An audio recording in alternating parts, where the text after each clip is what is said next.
इस हिंदुस्तान में एक भी व्यक्ति शेष नहीं बचेगा आगामी 5 से लेकर 5 वर्षों के अंदर जिसके पास रहने के लिए पक्का मकान न मुहैया हो।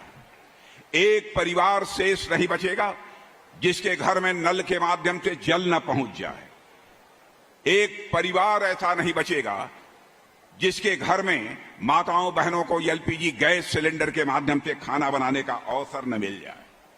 इतना ही नहीं, आयुष्मान भारत की सुविधा हमारे प्रधानमंत्री ने आप सबको मुहैया कराई है, लेकिन आयुष्मान भारत की सुविधा आपको किस हद तक मिल रही है उसके बारे में मैं दावे के साथ नहीं कह सकता हूं, क्योंकि यहां पर राज्य सरकार बीजू जनता दल की सरकार रही है, हमारी सरकार नहीं है।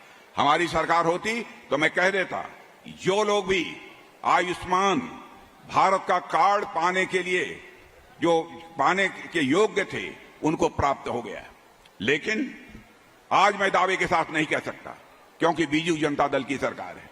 मैं आज आपको यकीन दिलाने आया हूं कि जो लोग आयुष्मान भारत का कार्ड पाने के लिए अधिकृत हैं, बहनों भाइयों, हमारी यहां पर उड़ीसा में भी भाजपा की सरकार बना दीजिए, एक व्यक्ति शेष नहीं बचेगा जो कि आयुष्मान कार्ड पाने का अधिकारी है, उसे आयुष्मान कार्ड प्राप्त न हो जाए। 5 लाख रुपए तक का मुफ्त इलाज, भारत के इतिहास में कोई सरकार ऐसी रही है जिसने 5 लाख रुपए तक का मुफ्त इलाज अपनी जनता को देने का फैसला किया है।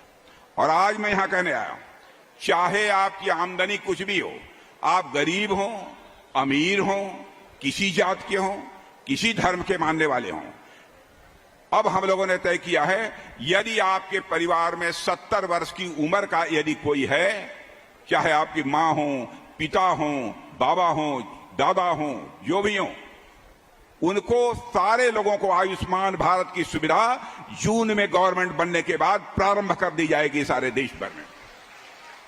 यह भी हम लोगों ने फैसला किया है।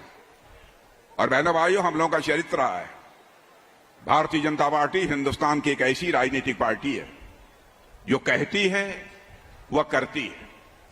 मैं आपको याद दिलाना चाहता हूं, बहुत पहले हम लोग कहा करते थे जब हमारी केंद्र में सरकार बन जाएगी हमको स्पष्ट बहुमत मिल जाएगा तो धारा 370 जिसके तहत जम्मू कश्मीर को विशेष राज्य का दर्जा प्राप्त है, हम चुटकी बजाकर समाप्त कर देंगे। आपने देखा संसद के दोनों सदनों में बहुमत मिलने के साथ ही धारा 370 जिसके तहत जम्मू कश्मीर को विशेष राज्य का दर्जा प्राप्त था, चुटकी बजाकर हम लोगों ने समाप्त कर दिया। जो कहा था वह करके हम लोगों ने बहनों भाइयों दिखा दिया। यह हम लोगों का चरित्र है। हम लोगों ने कहा था जिस दिन दिल्ली में हमारी सरकार बन जाएगी, अयोध्या की धरती पर भव्य राम का मंदिर बनने से दुनिया की कोई ताकत हमें रोक नहीं पाएगी। और आपने देखा क्या हुआ है अयोध्या की धरती पर। मुझे याद है यह हम लोग आंदोलन करते थे राम मंदिर के निर्माण के लिए और कहते थे कि रामलला हम आएंगे, मंदिर यहीं बनाएंगे, तो लोग, कांग्रेस के लोग हमसे पूछते थे आप आएंगे, मंदिर बनाएंगे, लेकिन तारीख नहीं बताएंगे। बहनों भाइयों, आपने देखा वह 22 जनवरी की तारीख आ गई। हमारे प्रधानमंत्री ने अयोध्या में रामलला की प्राण प्रतिष्ठा कर दी सारे धर्माचार्यों के मार्गदर्शन। तो यह कटाक्ष करने वाले लोगों को मैं बतलाना चाहता हूं, जो हम लोगों ने कहा था वह करके हम लोगों ने दिखाया है। यही हम लोगों का चरित्र है।